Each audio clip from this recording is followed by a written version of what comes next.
Olá, pessoal! Nessa aula, a gente vai falar sobre o capítulo 9. O capítulo 9, ele fala dos fatores que influenciam a reação de esterificação. Como assim? O que é a reação de esterificação? É a reação que vai transformar o óleo vegetal em biodiesel.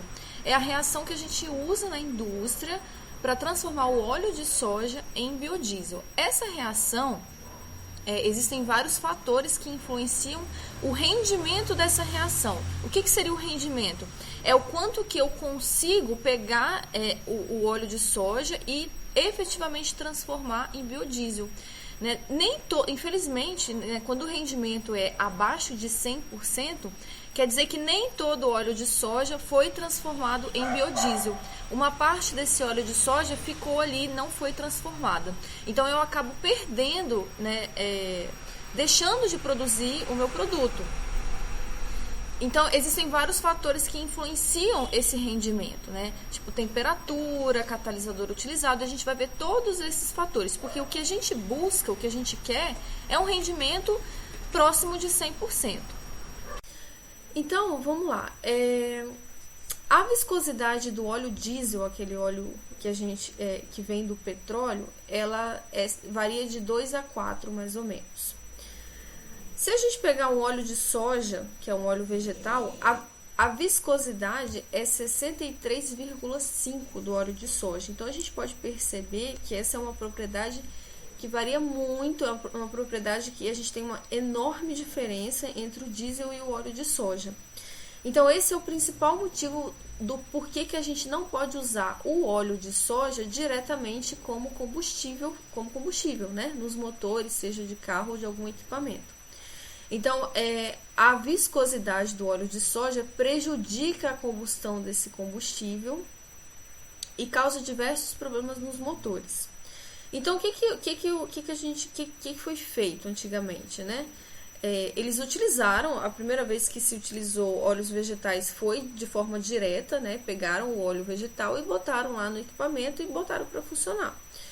E eles perceberam vários problemas. Então, uma forma de resolver esse problema é diminuir a viscosidade do óleo de soja. E como que isso era feito? Isso foi feito através de uma reação de transesterificação. Então, o objetivo principal da reação de transesterificação é reduzir a viscosidade daquele combustível, daquele óleo. Então, quando a gente faz a reação de transesterificação no óleo vegetal ou na gordura animal, a gente está produzindo aí biodiesel. E a viscosidade do biodiesel de soja, né, a viscosidade do biodiesel vai depender de qual matéria-prima a gente está utilizando. No caso da soja, o biodiesel de soja, a viscosidade é mais ou menos aí 4. Então, é uma viscosidade muito parecida com a do diesel. Ou seja, o objetivo principal, que é reduzir a viscosidade, foi alcançado. Então, vamos só relembrar aqui como é que é a reação de transesterificação, porque a gente vai falar dela o restante da aula inteira, né?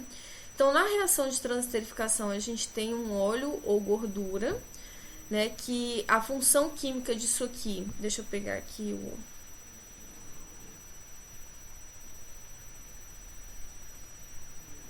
o marca-texto. A função química disso aqui, a função orgânica é um éster, então aqui a gente tem um triéster, na verdade, né? A gente tem o carbono ligado a uma dupla com oxigênio. De um lado a gente tem uma cadeia carbônica. Essa cadeia carbônica veio de um ácido graxo, né? É uma cadeia carbônica longa. Do outro lado a gente tem o oxigênio. E se a gente tivesse aqui do lado do oxigênio um hidrogênio, a gente teria um ácido. Mas, como a gente tem uma outra cadeia carbônica aqui do lado desse oxigênio, a gente, em vez de ter um ácido carboxílico, a gente tem um éster. E, na verdade, a gente tem um triéster, porque a gente tem isso aqui 3 vezes, né? Então, o óleo ou gordura vai reagir com um álcool, geralmente um álcool de cadeia pequena, como, por exemplo, o etanol ou o metanol. Então, o que caracteriza o álcool é esse OH aqui, ligado a uma cadeia carbônica. Nesse caso aqui, a gente tem um etanol, porque a gente tem aqui 2 carbonos. E para cada uma molécula de óleo ou gordura, a gente precisa de 3 moléculas de etanol. Então, a proporção estequiométrica aqui é de 1 para 3. Aí eles vão reagir. Como é que é essa reação? Ó, o óleo ou a gordura é um éster, né? Aqui a gente tem um éster. Esse éster aqui vai, na reação de transesterificação, ele não vai deixar de ser um éster, ele vai continuar sendo um éster, só que um éster diferente. O que vai acontecer é que essa cadeia carbônica aqui vai ser trocada por essas cadeias carbônicas aqui das moléculas de etanol. Então, vai ser uma troca aqui, simplesmente uma troca. E aí, então, aqui, ó, observem que essa cadeia carbônica aqui foi trocada pela cadeia carbônica pequena do etanol. Por isso que a gente tem aí uma redução da viscosidade, porque a gente forma 3 moléculas aqui, ó, de biodiesel menores, mais simples do que essa molécula grande aqui de óleo ou gordura. Então, por isso que a gente tem essa redução da viscosidade. Então, a gente continua tendo um éster aqui, só que esse éster aqui é um éster menos viscoso, que a gente chama de biodiesel. Essa reação aqui, para ela acontecer, a gente precisa de um catalisador. Esse catalisador pode ser ácido básico ou enzimático. Então, até então, eu não falei sobre catalisadores com vocês. Para que serve o catalisador? Serve para acelerar essa reação química. Então, essa reação química ela ocorre em mais ou menos 30, 60 minutos com o catalisador. Sem o catalisador, ela é muito mais lenta. Então, o catalisador serve para isso. Né? E aí, ó, esses OH que sobraram aqui, eles vão se juntar com esse outro pedaço aqui que saiu. E aí, a gente tem aqui uma molécula de glicerol. E a função química do glicerol é álcool. É um álcool. É um triálcool, né? Porque a gente tem o OH 3 vezes. Não sei se acho que não deve estar dando para vocês enxergarem aí, porque eu estou na frente, né? Mas qual é o objetivo dessa reação? Visa modificar as estruturas moleculares dos óleos vegetais, tornando-as praticamente idênticas à do óleo diesel. Então, essa estrutura formada aqui do biodiesel é bem semelhante à estrutura do óleo diesel, por isso que eles têm propriedades semelhantes, inclusive a viscosidade. Então, o objetivo principal é modificar a estrutura do óleo para deixar ela o mais parecida possível com a estrutura do diesel de petróleo. Como que essa reação acontece numa indústria química ou num laboratório que seja, né? A gente tem aqui o reator, então dentro do reator é onde ocorre a reação química. Esse reator, ele tem sempre um dispositivo que controla a temperatura. Então, se eu quero que a temperatura aqui dentro seja 100 graus Celsius, o reator ele vai permitir esse controle. Então, eu preciso que esse reator tenha um controle de temperatura.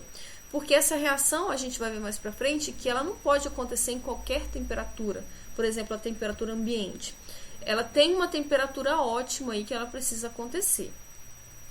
Aí, dentro desse reator, eu vou adicionar, obviamente, os reagentes, que é o que? O óleo. O álcool, que pode ser metanol ou etanol, geralmente é o que a gente usa. E o catalisador. Então, eu vou adicionar essas 3 coisas e vou deixar reagindo lá por um tempo. O tempo de reação também influencia no rendimento dos meus produtos, tá? Depois que a reação acaba, que eu deixo lá um certo tempo, eu vou pegar essa mistura e vou passar por aqui no caso, no laboratório de química, a gente passa isso aqui para um funil de separação. Por quê? O que eu vou ter como produto? Eu vou ter o glicerol ou glicerina, né? E eu vou ter o biodiesel.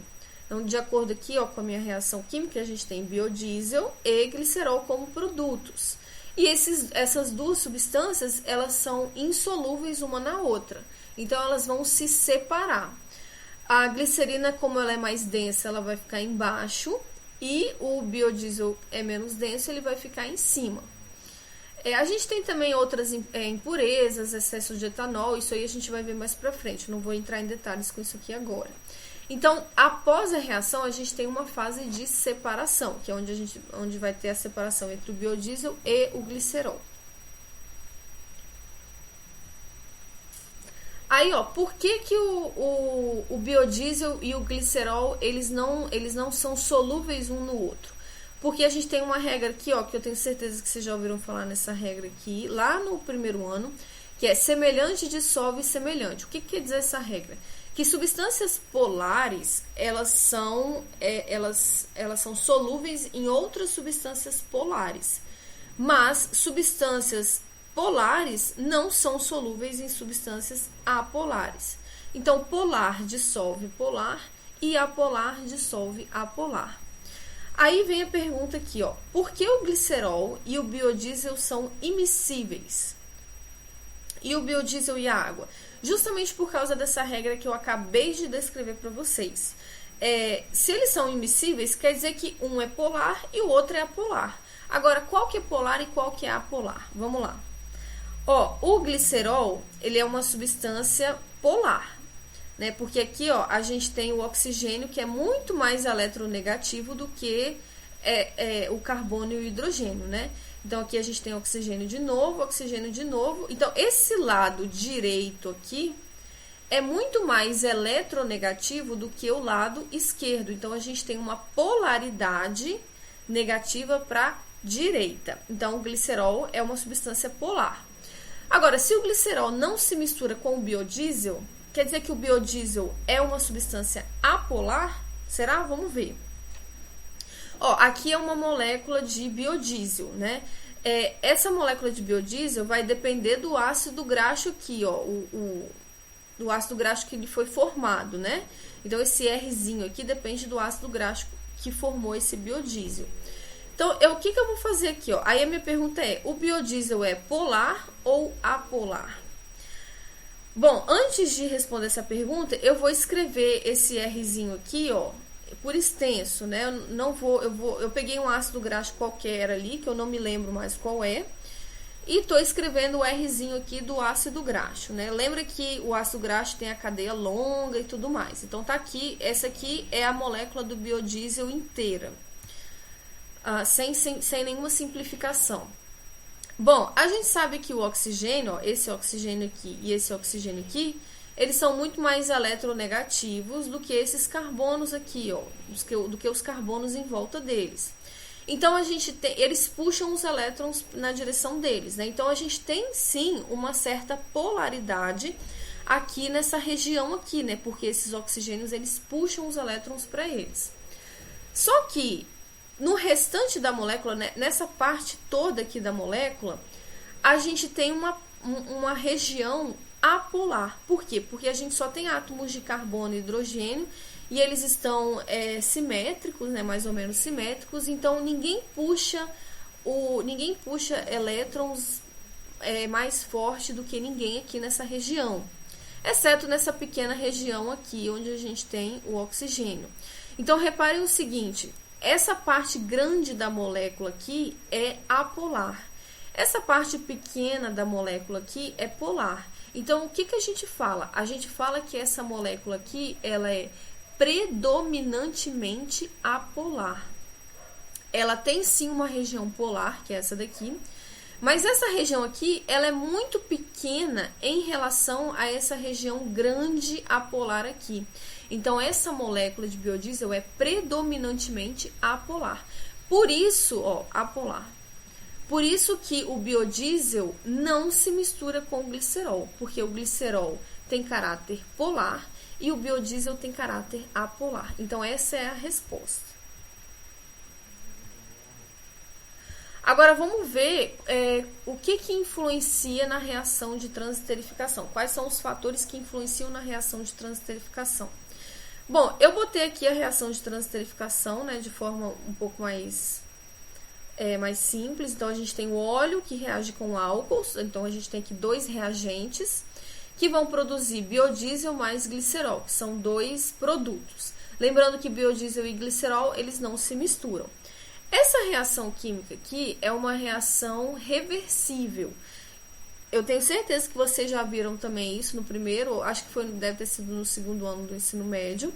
Uma reação reversível é uma reação que ocorre de forma direta, mas também de forma inversa. Como assim de forma inversa? O biodiesel e o glicerol, eles podem reagir e formar esses produtos aqui. Então, a reação ocorre de frente para trás e de trás para frente. Só que No caso aqui, a reação direta, ela ocorre, ok, ela ocorre certinho. Agora, aí quando o biodiesel e o glicerol vão se formando, a gente pensa, eles vão reagindo, o biodiesel e o glicerol vão reagindo um com o outro, formando óleo e álcool. Então, a reação que foi feita, ela acaba sendo desfeita. Na verdade, não, isso não acontece. Por quê? Porque o biodiesel e o glicerol, eles não se misturam. Então, para eles reagirem, eles precisam entrar em contato. Se a mistura entre eles é difícil, eles não entram em contato, então eles não reagem. É claro que um pouco dessa reação acaba acontecendo sim. Só que o fato deles não se misturarem um com o outro facilita, impede que essa reação inversa aconteça. Outra coisa também que impede que essa reação inversa aconteça é eu adicionar álcool em excesso. A gente vai ver mais pra frente, acho que não agora, né? Que o fato de eu adicionar o álcool em excesso desloca a reação para a direita, ou seja, no sentido de produzir os produtos e dificulta que a reação inversa aconteça. A gente vai ver isso melhor daqui a pouco. Então, quais são os fatores que influenciam a reação de esterificação? Primeiro, a proporção molar entre óleo e álcool. Então, a gente viu que a proporção correta é 1 mol de óleo para 3 mols de álcool. Se eu botar menos mols de álcool, eu vou estar prejudicando a reação. Então, geralmente, eu boto um excesso de álcool. Essa proporção aí, ela influencia em muito. Quantidade e tipo de catalisador. Então, existe lá uma quantidade ideal de catalisador. Eu não posso botar nem muito mais, nem muito menos que aquela quantidade ideal. E o tipo de catalisador. A gente viu que existem catalisadores básicos, ácidos ou enzimáticos. Então, o tipo de catalisador vai influenciar também. A temperatura da reação, existe aí uma temperatura ideal que essa reação ocorre de forma melhor, né? Que essa reação ocorre de forma mais intensa naquela temperatura. E as matérias-primas utilizadas, né? Então, a qualidade da matéria-prima, se essa matéria-prima tem impurezas ou não, isso aí a gente vai ver mais pra frente. Todos esses fatores, se não forem bem definidos, diminuem o rendimento da reação e elevam o preço do biodiesel. Então, vocês lembram como é que calcula rendimento, né? Vocês fizeram um cálculo de rendimento na aula passada. Então, esse rendimento aí, geralmente a gente não tem um rendimento de 100%. A gente tem rendimento aí de 90% e tal. E esse rendimento vai depender das condições da reação, vai depender da qualidade da matéria-prima, vai depender de todos esses fatores que eu estou falando aqui para vocês. Então, a gente precisa conhecer como que esses fatores influenciam na reação para que a nossa reação tenha um rendimento bom, porque senão o biodiesel vai ficar cada vez mais caro, né? Se eu tô fazendo uma reação química que não produz biodiesel de forma eficaz, esse biodiesel que está sendo produzido aí, ele vai ser um biodiesel caro. Ah, tá. E como que a gente sabe quais são as melhores condições? Pesquisando na literatura. Existem diversos trabalhos e artigos científicos que fizeram esse estudo, que fizeram uma pesquisa para definir quais são as melhores condições de reação para o óleo de soja, para o óleo de dendê, para a gordura bovina. Então, assim, existe uma infinidade de artigos na literatura que estudam esses fatores, tá? Então, a primeira coisa aí que influencia na reação de esterificação é a presença de umidade nas matérias-primas. Então, quais matérias-primas são essas? O óleo e o álcool. Então, se a gente tiver umidade no óleo ou umidade no álcool, isso vai prejudicar a reação de transesterificação. Por quê? Outra coisa também, o álcool, geralmente o etanol, ele tem mais umidade do que o metanol. Então, o etanol, nesse caso aí, ele é mais prejudicial do que o metanol. Então, aqui, eu botei aqui novamente a reação de transesterificação para a gente sempre lembrar, tá? Então, como que a umidade, ela prejudica a reação de transesterificação? Bom, que a umidade vai fazer? A umidade que estiver presente no óleo ou no álcool, ela vai reagir com o biodiesel. Então, qual é o problema aí? O problema é que o biodiesel que você acabou de produzir está reagindo com água e deixando de ser biodiesel. Então, você vai ter menos produto do que você deveria ter, né? Como que ocorre essa reação? Bom, aqui a gente tem o biodiesel. O biodiesel, ele é um éster, né? A gente tem o carbono, duplo oxigênio. De um lado, uma cadeia carbônica longa. Do outro lado, o oxigênio. E esse oxigênio está ligado a uma outra cadeia carbônica. Então, isso aqui é um éster. Isso aqui vai reagir com a água. Então, tá aqui. Em vez de escrever H2O, eu escrevi HOH. Porque fica mais fácil entender. O que vai acontecer? Esse éster vai virar um ácido. Como assim? Para isso aqui virar um ácido, eu tenho que substituir essa cadeia carbônica aqui por um hidrogênio. No caso, vai ser esse hidrogênio aqui. Então, eu vou ter essa troca aqui, ó. E aí, o que eu vou ter? Um ácido graxo livre. Vocês lembram lá no primeiro capítulo que eu tenho a possibilidade, uma forma de produzir biodiesel é pegar o ácido graxo livre, fazer uma reação de esterificação e com isso produzir biodiesel. Aqui eu tenho justamente o contrário. Eu estou pegando o biodiesel e fazendo uma acidificação, digamos assim, né? Ele está deixando de ser um éster e virando um ácido graxo livre. Então, isso aqui é o contrário da esterificação. E aí, eu vou ter também, ó, o que vai restar aqui? Vai restar esse OH aqui, que ficou para trás, e esse pedaço aqui que saiu, né? Então, esse pedaço que saiu vai juntar com o OH e vai virar o quê? Um álcool. Então, esse é o problema de eu ter umidade na minha matéria-prima.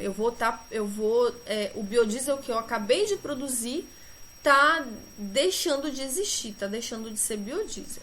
Um outro problema também, né, a gente chama isso aqui de hidrólise do biodiesel. Hidrólise porque é uma reação com a água.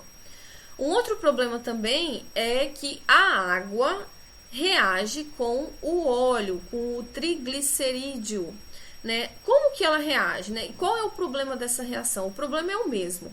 Né? No caso do biodiesel, eu estou perdendo biodiesel. No caso do óleo, eu estou perdendo óleo.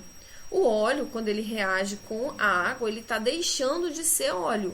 Então, eu estou perdendo matéria-prima. Essa matéria-prima aqui, que deveria virar biodiesel, não está virando. Então, isso tudo diminui o rendimento do biodiesel no final do processo. Agora, como que ocorre essa reação química? Gente, ocorre do mesmo jeito que ocorre aqui em cima. Por que ocorre do mesmo jeito? Porque o biodiesel, ele é um éster. Ele é um éster que está reagindo aqui, que está trocando essa cadeia carbônica pelo hidrogênio. O óleo ou gordura também são ésteres, mas no caso aqui é um triéster, né? Então, o que a gente vai fazer é trocar essa cadeia carbônica aqui, as 3 cadeias carbônicas aqui, pelos hidrogênios, por esses hidrogênios aqui. Por isso que eu preciso de 3 moléculas de água, porque aqui no biodiesel e água, o biodiesel é um éster. Já o óleo é um triéster, então eu preciso de 3 moléculas de água. Cada um desses hidrogênios aqui vai substituir essas cadeias carbônicas aqui. Tá vendo só? Então, eu vou produzir aqui 3 moléculas de ácidos graxos livres. 3. Mas, em vez de produzir uma molécula de álcool, eu vou produzir uma molécula de glicerol. Por quê? Porque esse pedaço aqui que está saindo, ele vai se juntar com esses 3 OH aqui que estão sobrando.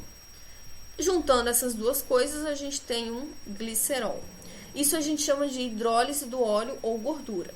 Então, resumindo, a presença de umidade nas matérias-primas, principalmente quando eu estou usando etanol, é prejudicial porque diminui o rendimento de biodiesel no final do processo. Por quê? Porque a água reage com o biodiesel e a água reage com o óleo. Então, isso tudo reduz aí o rendimento de biodiesel no final das contas. Outro problema também é a presença de ácidos graxos livres nas matérias-primas. Quando eu falo matéria-prima aqui, quais são as matérias-primas que a gente usa para produzir biodiesel? A gente usa o óleo ou gordura e a gente usa o álcool, né?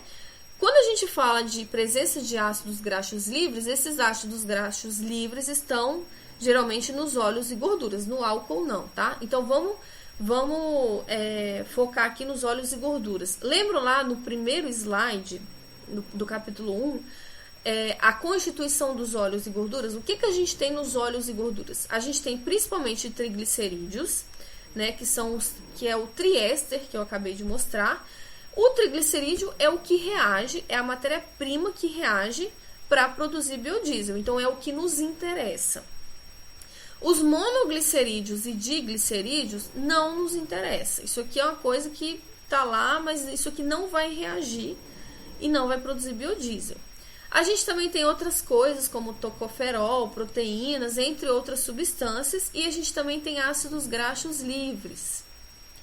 Esses ácidos graxos livres, essas coisas todas aqui a gente vai retirar da matéria-prima através do processo de refino. Vocês lembram disso? Eu comentei isso lá no capítulo 1, no finalzinho do slide. O refino serve para tirar essas substâncias e deixar somente os triglicerídeos. Por quê? Porque essas substâncias, elas costumam dar cor, odor e sabor ao meu óleo. E elas podem prejudicar também a reação de transesterificação. Então, vocês lembram que o ácido graxo livre, ele sai pelo processo de refino, só que você não joga ele fora. Você pode pegar o ácido graxo livre, fazer uma reação de esterificação para produzir biodiesel. Isso tem no final do slide do capítulo 1. Só que, vamos imaginar que você não fez esse processo de refino. Então, o ácido graxo livre, ele permanece ali no seu óleo e gordura. Isso é um problema. Por quê? Porque ele vai atrapalhar a sua reação. Por que ele vai atrapalhar? Porque, olha só, tá aqui, ó, os óleos ou gorduras não devem possuir quantidades significativas de ácidos graxos livres em sua composição. Então, você tem que tirar esses ácidos graxos livres através do processo de refino. Se você não faz isso, o que acontece? Esses ácidos graxos livres, que são o quê? São ácidos carboxílicos, né, que é uma função orgânica, eles vão reagir com o catalisador alcalino. Lembra que a gente pode usar um catalisador ácido básico ou enzimático?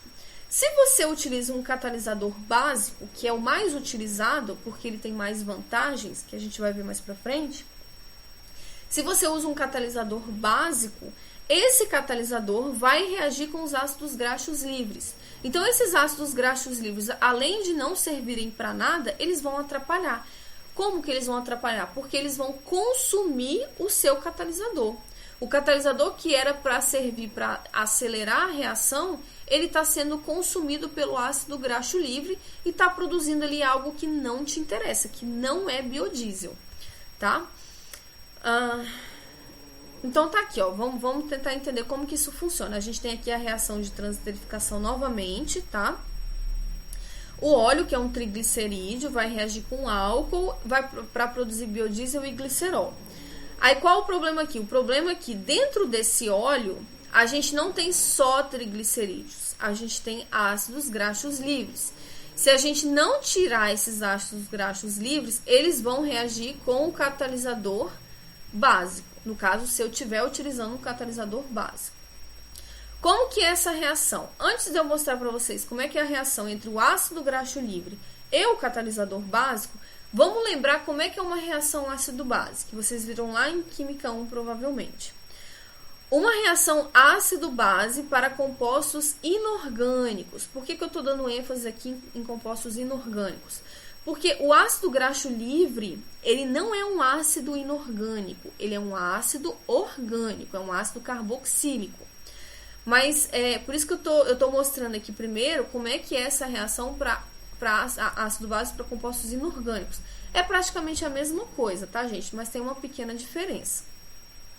Como é que é quando a gente tem compostos inorgânicos? Então, a gente tem aqui um ácido HCl, que é um composto inorgânico, e uma base NaOH. Esse NaOH é muito utilizado como catalisador dessa reação, tá? Então, por isso que eu botei o NaOH aqui como exemplo. Como é que ocorre isso daqui, ó? O hidrogênio, acho que vocês lembram isso, né?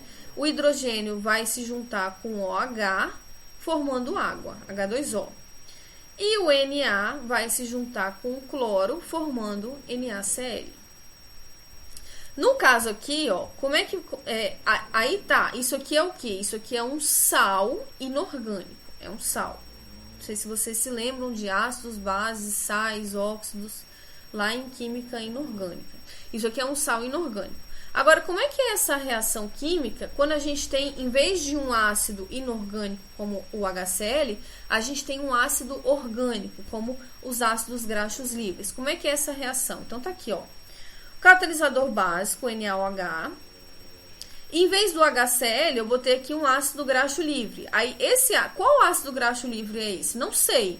Depende desse radical R aqui. No caso aqui, eu botei um ácido graxo livre genérico, porque aqui vai ser sempre a mesma coisa, tá? Então, aqui no inorgânico, o que vai sair aqui é esse hidrogênio, não é? Então, esse hidrogênio vai sair e vai se juntar com o OH. Então, cadê o hidrogênio aqui que vai sair? Ó? Esse hidrogênio aqui vai sair e vai se juntar com o OH aqui. E o restante, o que sobrou, o Na e esse restante aqui vão se juntar. Então, o Na, ele vai ficar aqui no lugar do hidrogênio. Então, vai ficar isso aqui, ó. Então, no lugar... Aqui eu tinha o hidrogênio, agora eu tenho o sódio. Isso aqui, gente, também é um sal, igual aqui, ó. Igual o NaCl. Só que nesse caso é um sal orgânico. Isso aqui a gente chama de sabão. Então, o sabonete que a gente usa dentro de casa, o detergente que a gente usa, é um sal orgânico, né? Não exatamente, não necessariamente esse daqui, tá? Mas é essa função química aqui. Isso aqui a gente chama de sabão. Por isso que a gente chama essa reação de saponificação. Aí, gente, então tá aqui, ó. Botei aqui novamente a reação de saponificação, né, do ácido graxo livre e o catalisador básico formando o sal orgânico, que a gente chama também de sabão. Aí a pergunta que fica é: quais são os problemas de ocorrer a reação de saponificação, né? Por que ocorrer a reação de saponificação é um problema? Bom, por causa de duas coisas. São dois problemas que eu tenho aí. Primeiro, o consumo de catalisador. Então, o catalisador que era para catalisar a reação de transesterificação, ele está reagindo com ácido graxo livre. Então, você tem aí um consumo de catalisador e aí, no final, pode ser que falte catalisador para sua reação de transesterificação. Outro problema é que o sabão formado, esse sabão aqui que se forma, ele forma emulsões. Então, a gente vai ver mais pra frente o que são emulsões. Mas eu já adianto para você que esse sabão forma emulsões que dificultam a separação entre glicerol e biodiesel. Então, um excesso de sabão ali no final, né, como produto, vai dificultar a separação entre o glicerol e o biodiesel. E eu preciso dessa separação. Então, isso aí é um problema. Aí, ó, como resolver esses dois problemas? A gente tem duas opções. Quando a gente tem até 5% de ácidos graxos livres na matéria-prima, né? Porque essa quantidade de ácido graxo livre que eu tenho na matéria-prima depende da matéria-prima que eu estou utilizando, tá? Então, algumas matérias-primas têm muito ácido graxo, que mesmo se você fizer o processo de refino, você não consegue eliminar de forma considerável esses ácidos graxos, tá? Então, se você tem aí até 5% de ácidos graxos livres na matéria-prima, você tem a opção de adicionar uma quantidade maior de catalisador para compensar a perda para a reação de saponificação. Então, vai ocorrer sim a reação de saponificação, só que vai ocorrer pouco, porque você tem poucos ácidos graxos livres. Então, o que você faz para compensar a perda desse catalisador é adicionar uma quantidade um pouco maior do que é necessário. Ao final da transesterificação, esses sabões aí que foram produzidos, eles vão ser removidos durante a separação. O sabão ele vai ficar junto com o glicerol. Lembra que tem a separação entre o glicerol e o biodiesel? O sabão ele vai ficar na fase do glicerol. Então o seu biodiesel ele vai estar livre de glicerol. E a gente também faz uma etapa de lavagem com água, que a gente vai ver também mais pra frente. E o sabão que ficar ali, o resquício de sabão é retirado nessa lavagem com água. Então, não tem problema aí, tá tudo ok. Agora, se a sua matéria-prima tem mais de 5% de ácidos graxos livres, aí você tem um problema. Por quê? Nesse caso, você não deve utilizar catalisadores básicos, porque a quantidade de sabão formada é muito grande. Você vai formar uma quantidade de sabão muito grande e lembra que o sabão dificulta a separação entre o glicerol e o biodiesel? Então, como a quantidade de sabão aqui formada vai ser muito grande, você não vai conseguir separar de forma satisfatória o glicerol e o biodiesel. Então, o que você faz para resolver esse problema? Você não utiliza catalisador básico, você vai utilizar catalisador ácido. Por quê?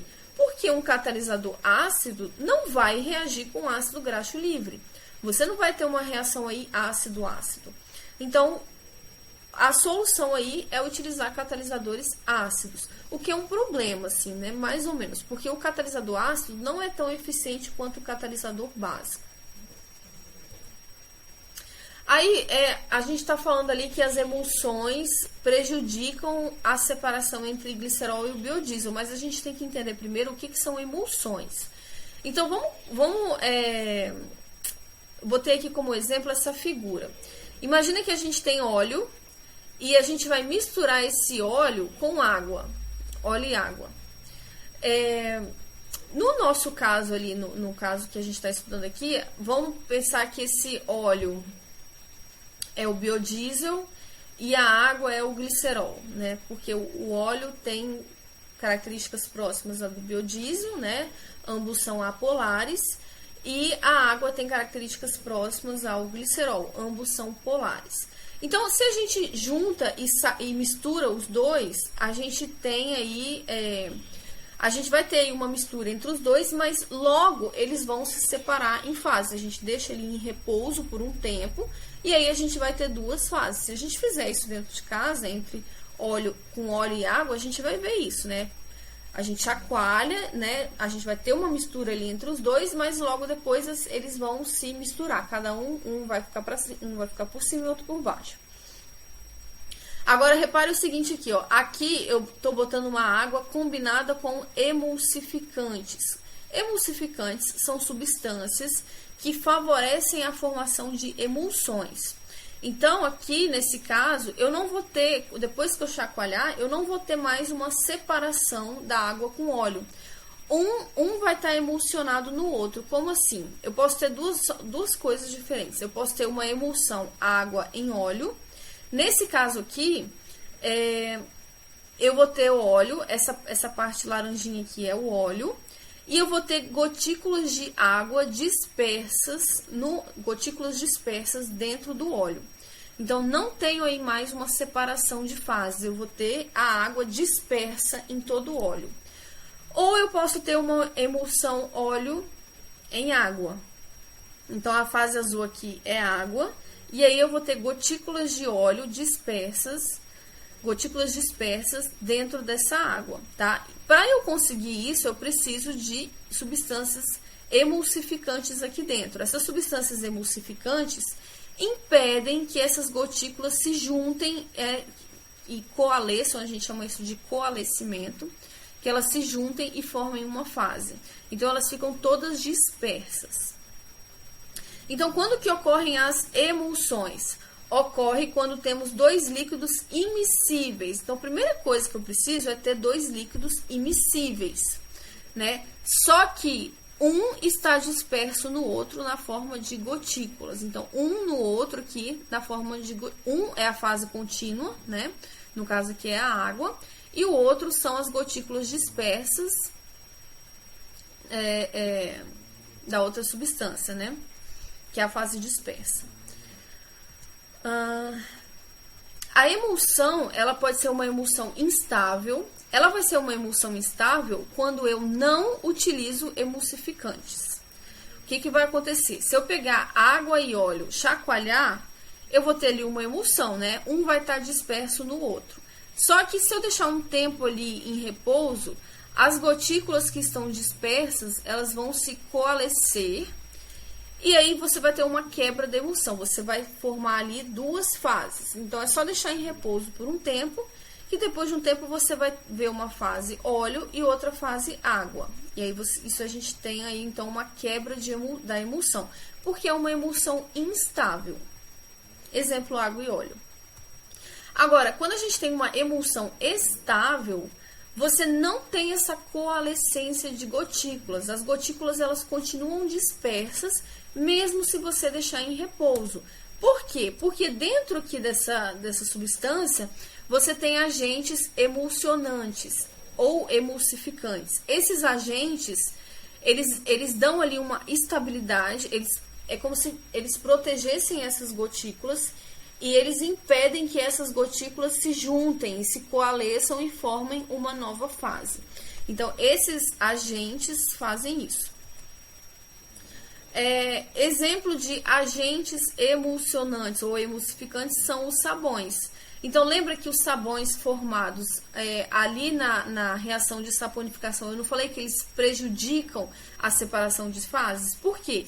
Porque eles impedem a coalescência das gotículas de biodiesel e de glicerol.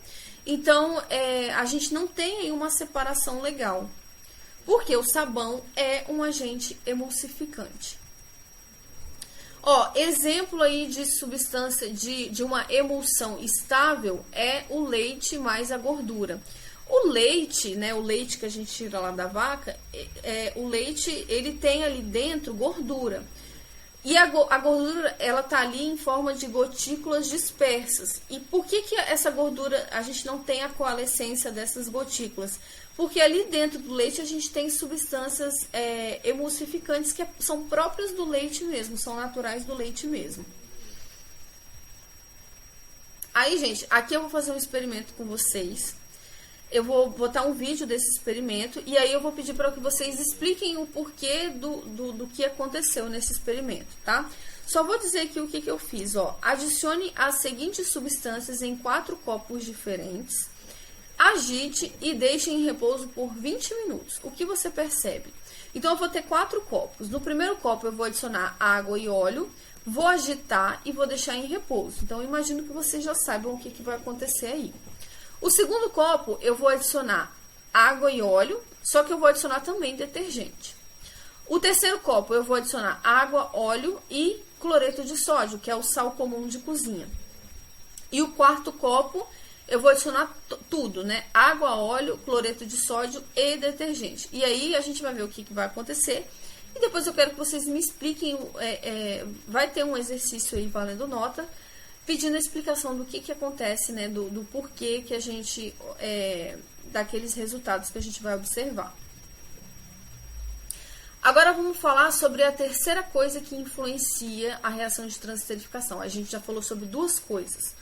Uma é a umidade nas matérias-primas e outra é a presença de ácidos graxos. Agora a gente vai falar dos catalisadores. Existem diferentes tipos de catalisadores e, de acordo com o catalisador que eu estou utilizando, cada catalisador vai influenciar de uma forma diferente. Existem catalisadores ácidos, básicos ou enzimáticos. Os catalisadores enzimáticos, eles são muito bons, mas eles praticamente não são utilizados porque o custo dele é muito mais alto. Então, a gente nem vai falar sobre os catalisadores enzimáticos. Vamos começar com os catalisadores básicos. Ó, eles proporcionam uma reação mais rápida e geram maiores rendimentos. Então, por isso, os catalisadores básicos, eles são muito mais utilizados que os ácidos, porque eles agem ali na reação de forma mais efetiva, e aí a reação, ela acaba sendo mais rápida, gerando maior quantidade de biodiesel. Isso é ótimo, né? E outra coisa muito boa também, permitem que a reação aconteça em condições moderadas de temperatura. Então, quando eu utilizo um catalisador básico, eu posso fazer a reação numa temperatura menor. Isso é bom porque economiza energia. Agora, quando eu uso um catalisador ácido, eu preciso de uma temperatura maior. E aí eu tenho aí um gasto de energia. Aí, qual é o principal problema dos catalisadores básicos? Que a gente já viu, a gente acabou de ver na verdade. Eles reagem com os ácidos graxos livres presentes na matéria-prima, formando sabões. E qual é o problema da formação de sabão? Consome o catalisador e dificulta a separação entre o glicerol e o biodiesel. Então, esse aqui é o principal problema do catalisador básico. Se a minha matéria-prima tem uma quantidade muito grande de ácidos graxos livres que eu não consigo tirar através do refino, não é aconselhável que eu utilize o catalisador básico. Então, aqui, ó, é a via mais utilizada. Os catalisadores básicos mais utilizados são esses aqui, ó, hidróxido de sódio, hidróxido de potássio. O carbonato de sódio, ele também é um dos catalisadores básicos muito utilizados. Mas se você observar aqui, ó, você pode questionar o seguinte: mas essa função orgânica não é uma base. Isso aqui realmente não é uma base, é um sal. Só que esse sal aqui, ele é um sal com pH básico, tá? Isso aqui é um sal básico, que eu imagino que vocês já estudaram isso aí também. Então, a maior parte dos trabalhos descritos na literatura emprega catalisadores básicos, justamente por causa das vantagens. E é importante que a matéria-prima contenha o mínimo possível de ácidos graxos livres quando eu for utilizar um catalisador básico, para evitar a formação de sabões.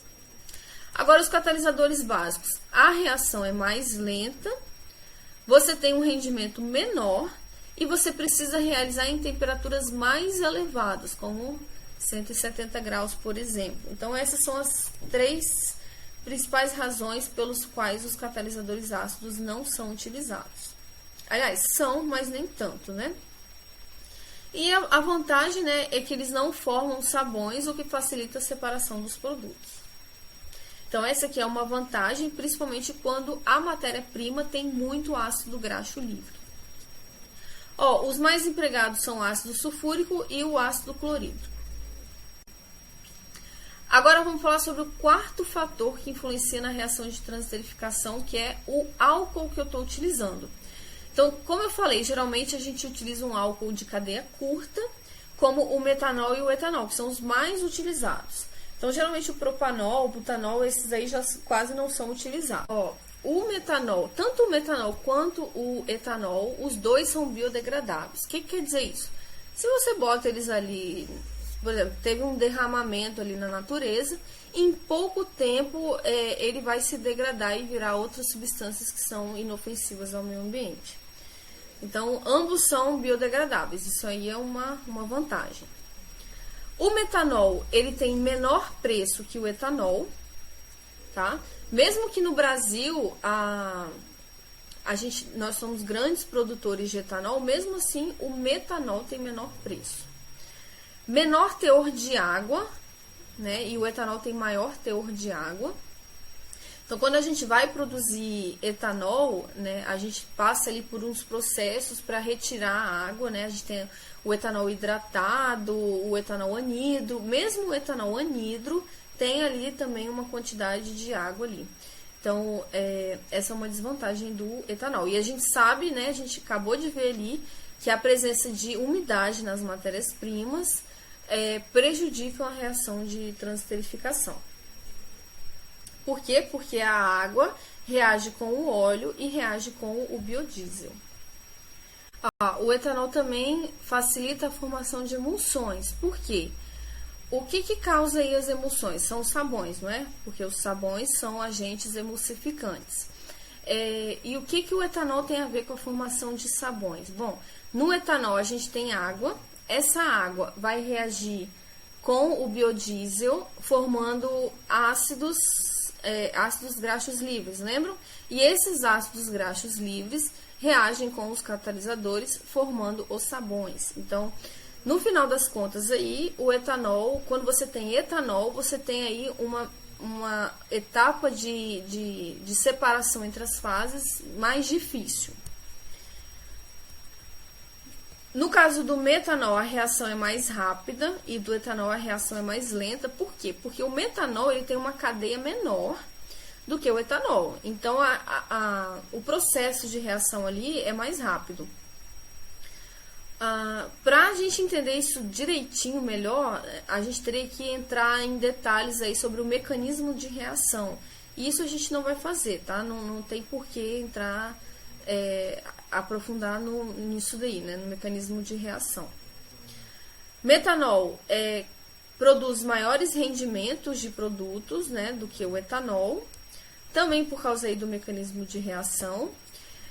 Aí a desvantagem do metanol é que ele é prejudicial ao meio ambiente, né? Ele é biodegradável, só que ele é muito tóxico. Então, ele vai trazer danos aí à vida aquática ou à vida humana se a gente tiver contato aí com o metanol. O metanol é extremamente tóxico, já causou a morte aí de milhares de pessoas por ingestão inadequada. Ele causa cegueira também, então é uma substância muito perigosa. Então, o etanol ele é menos prejudicial ao meio ambiente porque ele não é tóxico igual o metanol, né? Aí, uma das principais desvantagens do metanol é que ele é proveniente do petróleo. Então, se a gente utiliza um metanol que é proveniente de uma fonte não renovável para produzir uma substância renovável, qual é o sentido disso, né? Porque o que a gente está querendo aqui é produzir um combustível que seja renovável. Mas a gente está usando uma matéria-prima que não é renovável, então não tem muito sentido. Bom, até tem sentido porque a gente está usando o metanol. Enquanto tiver metanol ali, a gente usa, porque o metanol ele é mais vantajoso do que o etanol, né, em termos técnicos, em termos financeiros aí. Já o etanol é proveniente de fontes renováveis. Aí, olha só, lembra que eu falei aqui que o etanol ele dificulta a etapa de purificação? Isso aqui é uma das principais desvantagens do etanol. Isso aqui é um dos motivos, um dos principais motivos que a gente não usa, que geralmente não se usa etanol para produzir biodiesel, por causa dessa dificuldade de purificação. Isso aqui está mostrando claramente aqui nessa figura. O que a gente tem aqui, ó? A gente tem aqui a etapa de separação. Cada um desses funis aqui foi de uma reação de transesterificação diferente. Esse primeiro funil aqui utilizou 100% de etanol como reagente, né? Aí, repare o seguinte, que a gente não tem separação aqui. Praticamente não existe separação, a gente não consegue ver uma separação aí entre a glicerina e o biodiesel, né? Isso aí é um problema. Agora, à medida que da esquerda para a direita, os autores foram aumentando a quantidade de metanol em relação ao etanol, né? Eles foram utilizando uma mistura de etanol e metanol como reagente. Esse último aqui, ó, eles utilizaram 50% de etanol e 50% de metanol. Então, olha a diferença desse último aqui para esse primeiro. Aqui no último, a gente consegue ter uma separação bem clara entre essas duas fases, né? Então, esse é um dos principais problemas para se utilizar etanol. Quando eu fiz TCC, no meu TCC eu produzi biodiesel. E no início, o nosso objetivo era produzir biodiesel através da rota etílica, ou seja, utilizando etanol. E a gente não tinha ciência disso, né, que a gente ia ter esse problema aqui. E nós percebemos que nos primeiros experimentos, nós percebemos que não havia separação entre as fases. Não tinha separação, né? E aí nós abandonamos essa ideia de usar etanol e passamos a utilizar metanol. E aí tudo fluiu maravilhosamente bem. Então, olha só, a separação do biodiesel e do glicerol após a reação é mais fácil quando se utiliza metanol ao invés do etanol. Por quê? Então, foi o que eu acabei de dizer aqui, né? É o que eu estou mostrando aqui nessa figura. A separação é muito mais fácil quando a gente tem metanol do que quando a gente tem etanol. Agora, por que isso? Bom, porque o etanol ele tem maior teor de água, né? Essa água ela vai hidrolisar o biodiesel. A hidrólise do biodiesel produz ácidos graxos livres. Esses ácidos graxos livres reagem com o catalisador básico, formando sabões. Esses sabões agem como emulsificantes que dificultam, então, essa separação, que dificultam a coalescência das gotículas, dificultando, então, a separação.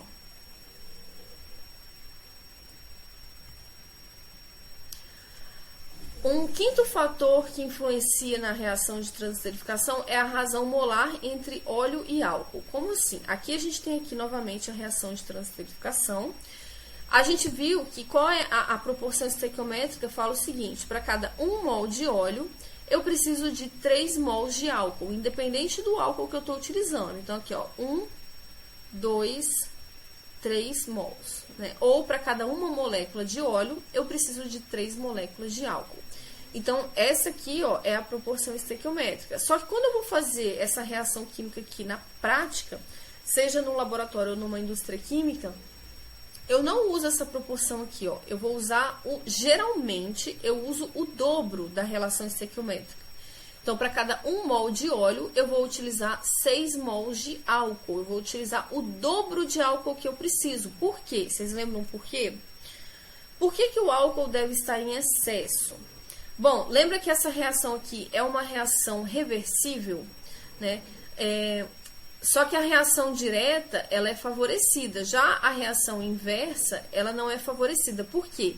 Porque o biodiesel e o glicerol, eles não se misturam. Então, se eles não estão entrando em contato efetivo entre eles, né, é mais difícil que a reação inversa aconteça. Só que eu uso o álcool em excesso, só que ela acontece sim, tá, gente?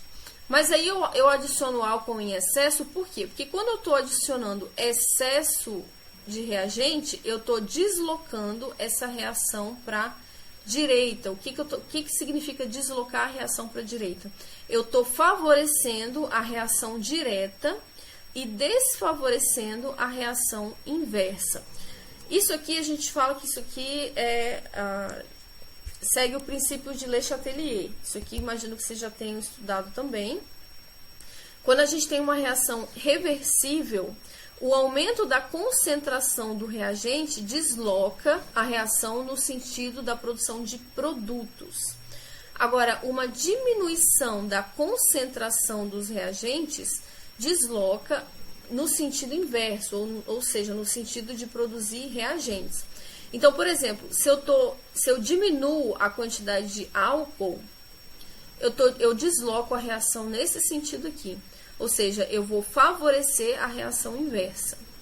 Mas então, o que eu vou fazer? Eu vou aumentar a quantidade de álcool para deslocar essa reação para a direita, ou seja, para favorecer a produção de biodiesel e glicerol. E uma outra coisa que também favorece a reação direta é o fato de que esses dois não se misturam.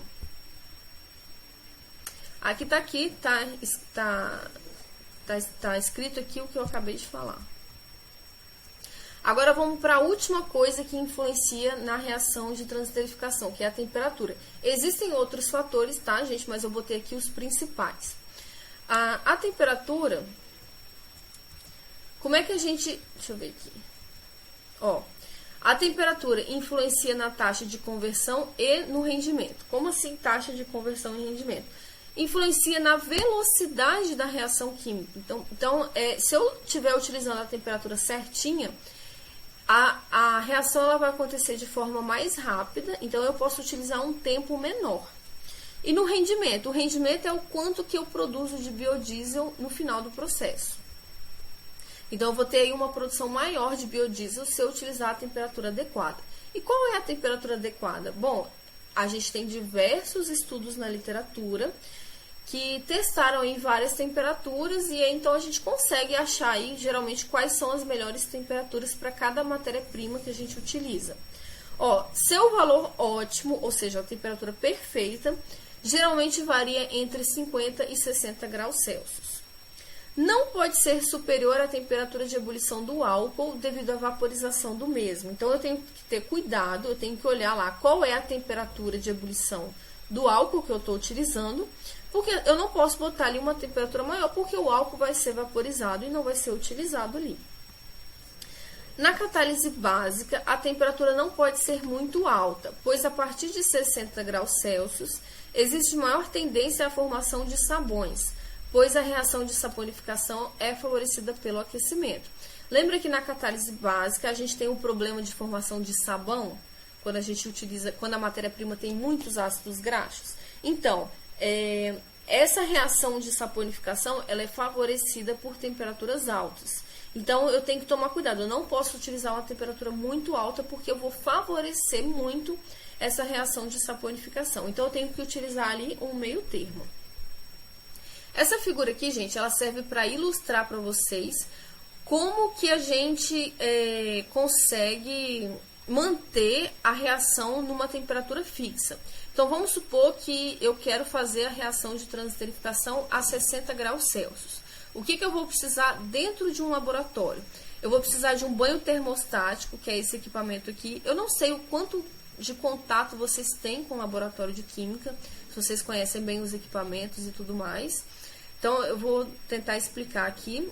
Aqui, ó, eu tenho um banho termostático. O que quer dizer esse banho? Dentro, é como se fosse um banho-maria que a gente faz dentro de casa. Dentro desse recipiente aqui, a gente põe água.